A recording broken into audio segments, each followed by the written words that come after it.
Pedro, por que você tá com essa cara? Eu quero ver o Papai Noel.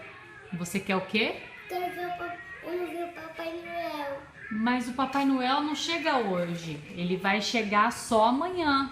Me traz o presente. Pra poder trazer o teu presente. Só veio comer.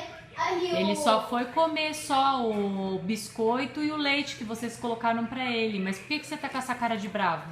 Aqui eu não vi o Papai Noel. Mas ele é misterioso, Pedro. Ele só vem trazer o presente e comer e depois ele sai. E o que você quer? Por que você quer ver o Papai Noel? Porque eu gosto. Porque Você o quê? gosta do Papai Noel? Porque eu gosto Queria dele. conhecer ele? E o que você quer pedir pra ele? Eu pedi. Fala mais alto. Eu quero pedir pra ele me dar a sapatilha. Sapatilha? Uma sapatilha? Sapatilha pra quê?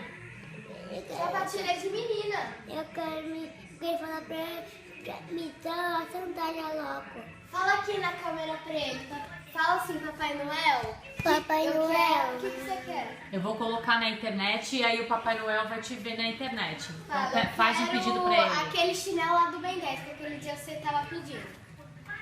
Vai. Faz o pedido. Por favor, Papai Noel, me dá uma sandália. Uma sandália não, um chinelo, aquele lá. que você O chinelo do Ben 10. Ah, tá. Agora você vai deixar de ficar bravo?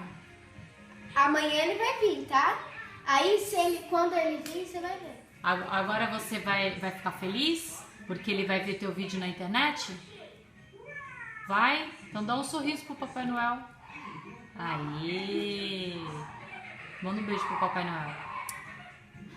Então tá bom. Então eu vou mostrar esse vídeo pro Papai Noel, tá? Não precisa mais ficar com essa cara de bravo. Beijo.